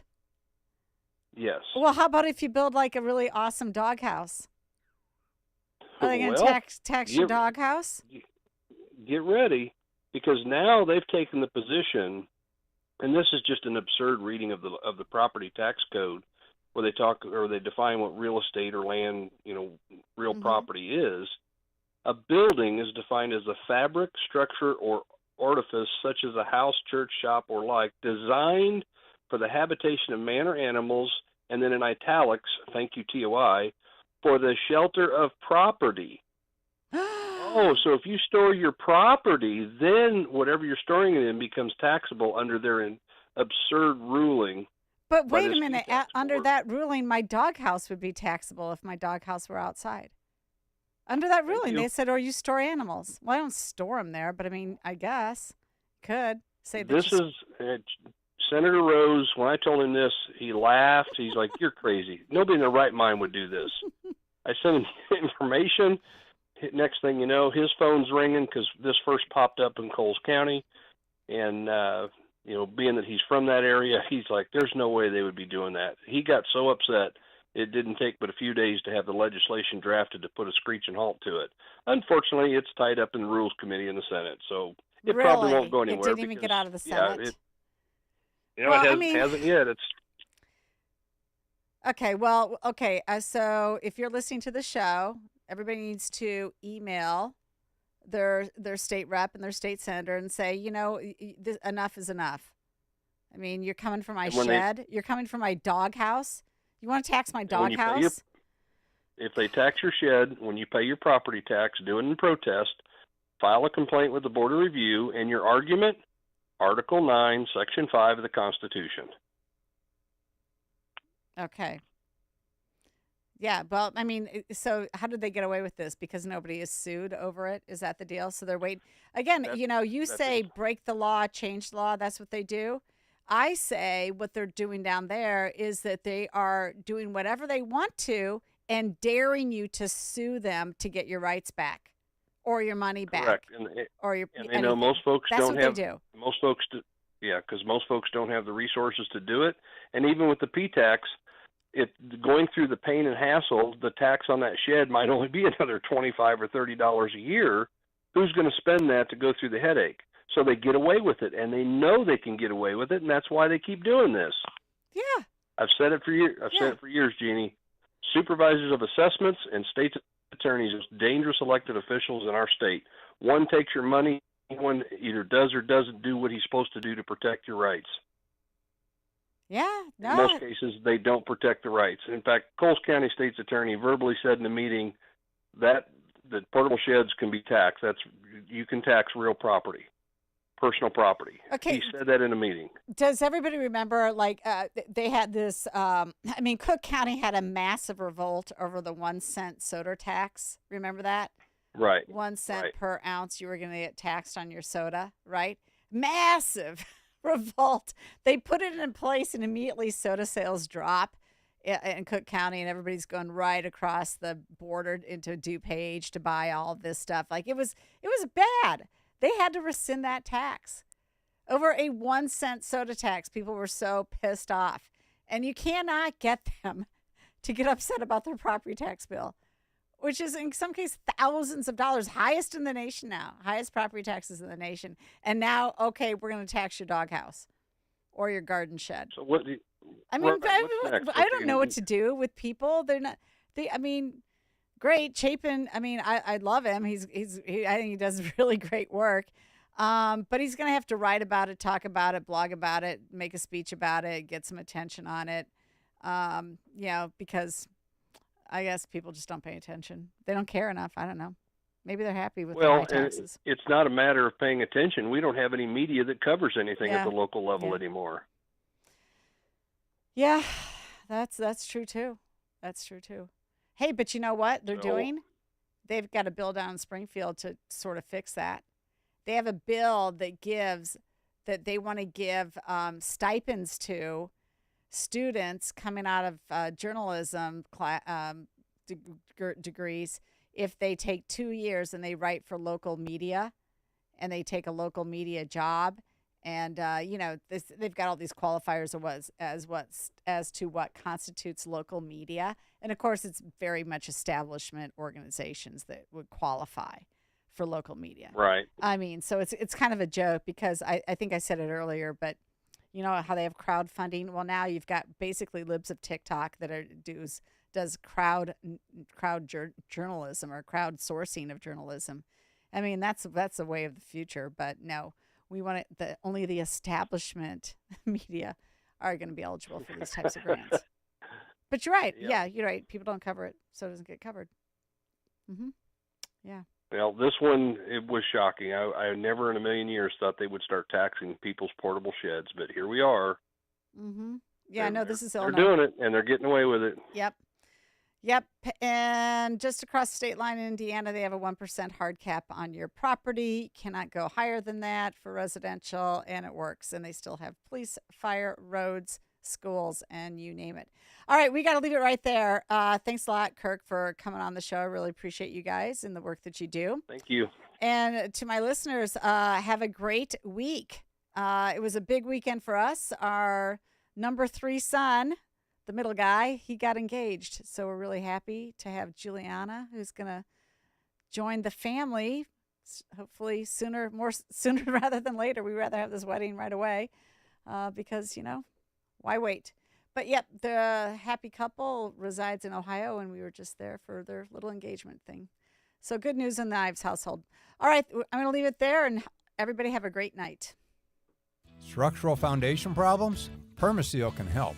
Hi, I'm Roy Spencer, president of Permaseal. Last year's severe drought has homeowners across Chicagoland and Northwest Indiana experiencing symptoms of structural foundation issues. Cracked brickwork or caulking, uneven floors, new cracks in the drywall or ceiling, doors or windows that no longer open or shut properly, or basement walls that are leaning or bowing. All of these can be signs of a structural foundation issue. Too often we hear of homeowners paying for an expensive consultation just to determine the problem. Don't be one of them. Call Permaseal today at 800-421-SEAL. Our certified structural consultants will thoroughly evaluate your foundation and offer you a permanent solution at absolutely no charge. Life's frustrating enough. Let's fix what we can and avoid even bigger problems. Call Permaseal today, 800-421-7325, or visit permaseal.net. Best for being better, Permaseal. News, opinion, insight. This is AM 560, The Answer. WIND, Chicago. Streaming at 560theanswer.com on the AM 560 mobile app, or tell your smart speaker to play The Answer Chicago. Campus confrontations over the Israel-Hamas war. I'm Kathleen Maloney, Fox News. Protests turned violent at UCLA as pro-Israel and pro-Palestinian demonstrators clashed with each other today. Fox's Christina Coleman reports from the campus in Los Angeles. A pro-Israel rally went off as scheduled here at UCLA this morning, but it was met with counter-protesters who came to demonstrate in support of an ongoing pro-Palestinian encampment on campus. Eventually, some, quote, physical altercations broke out after one of the groups breached a barrier designed to keep the two protests separate. That, according to a short statement released by the university this afternoon. It's unclear which side escalated the situation. The rally was organized by a coalition of outside pro-Israel groups in support of Jewish UCLA students. Some of those officers are leaving, and a lot of the protesters have cleared out. And on the East Coast, police were called to break up crowds at some campus protests last night, and there were arrests. More than 200 protesters arrested overnight, and that number continues to rise day by day. Most of those arrests at Northeastern University in Boston. Officials there said they only called in the police after chants were heard of "kill the Jews." Officials there say that many of the protesters were professional outside organizers who came onto campus to stir up trouble. In the meantime, more demonstrations at George Washington University as well in D.C. A statue of Washington was vandalized. When you talk to some Jewish students at Columbia, some say that they've begun to hide their identity out of fears for their own security. Officials at the university say they will not call in the police a second time. They've given assurances to the protesters. Fox's Steve Harrigan. Demonstrations also taking place on campuses like Arizona State University, Vanderbilt, and Indiana U. America is listening.